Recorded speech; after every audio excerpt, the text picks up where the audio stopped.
Hey, what's happening, everybody? This is Stellar Fox here. Hey, doing a little rental market health report. I just did a new construction build, but I'm trying to touch on everything here. This house right there has got a for rent sign, and the pods container in the back not related. Somebody else moving in, whether they bought it or is renting it. Sorry, I'm not sure, but this house, it's a 4 or 5 bedroom, 2 bath. It's kind of outdated. It's a double story. They're asking, I believe, $2,500 or $2,600 for that entire house, and it's been on the market for at least 2 to 3 months.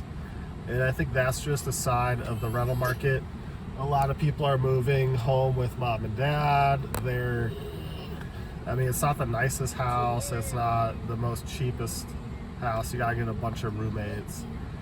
But just know that there's these rentals out here that people, it's hard to know how long this property's been there.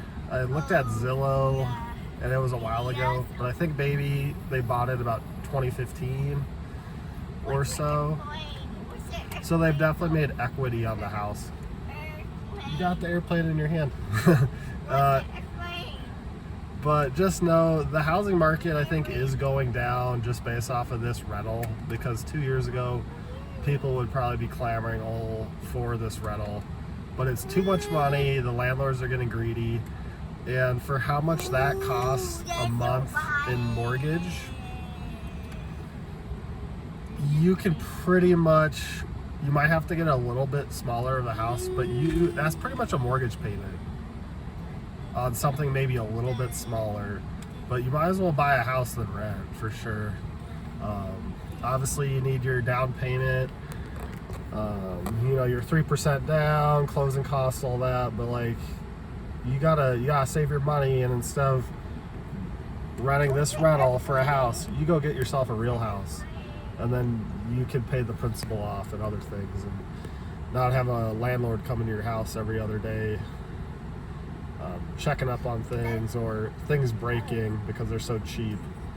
Yeah, they buy used fridges just to replace the fridge you have, that kind of thing. So I encourage everybody, do your research. The rental market's going down. The new builds are going down. There's been a couple of houses. Sorry. You okay? Okay, we're good. A couple houses in the area that have gone flipped pretty quick, but also I'm kind of in an area where we're kind of the lower tier starter houses, and so that's the cheapest ones people can buy. So I think that just tells you people can't afford a house like this. It was for sale. Forget how much they put on it, maybe like $450 or $400. It didn't sell, and then they marked it as a rental. So there's that on the rental market, and I would expect the used house market entry level is going to stay competitive and go pretty quickly, but I think anything 4 bedroom, 2 bath and above is going to be going down in price. So there you go. Live housing report in Utah, and sorry about the clamor, but this is the only way I can make a video, so thanks for your understanding. Alright guys, have a good weekend. See ya. Say bye. Bye.